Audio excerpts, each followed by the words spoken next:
I am Fatin Al Usaimi, founder and project manager in Yemen of the NGO Solidarias Sin Frontiers, and I would like to talk to you about the humanitarian situation that our country is living after almost 6 years.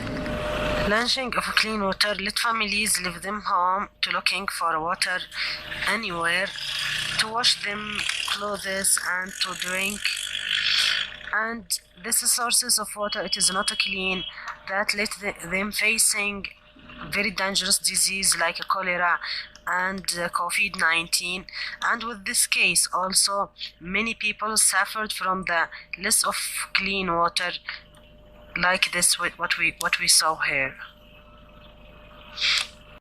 Also, we suffering from absence of the water for drink, and we find the black market of water everywhere, because the people cannot find water from the main sources to drink water.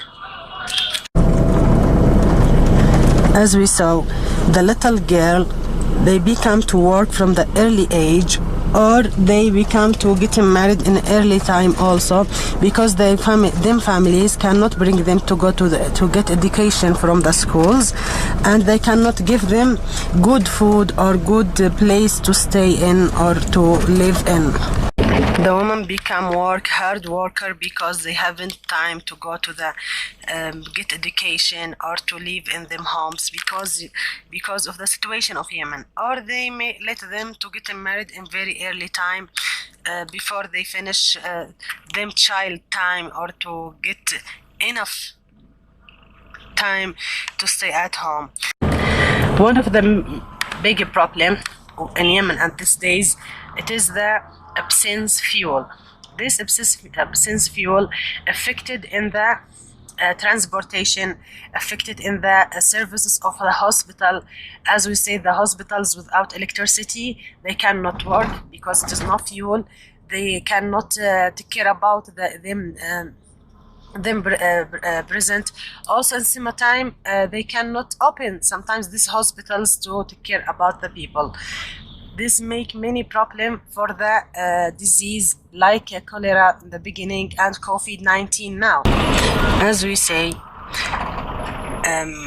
we start fuel problem, absent fuel from a long time, from 2 years I think, and we suffered from this problem because many cars stop every morning till night waiting them turn to refill fuel, and that reflected in the food and reflected in the vegetable and reflected in the fruit to find them from the stores. That means a lot of problem for us. We can't distributing food, we can't find food also, because of the beginning of the war they start bombing factories of food and farmland.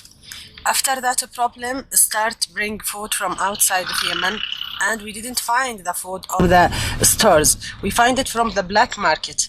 That means a lot for us because it is increasing pricing and make a problem for people to find them food or very simple things to eat or to find for them families and children. And these are some of the problems we face every day in our country, Yemen. Thank you very much for spreading the word and giving voice to all the people who continue struggle day by day to survive.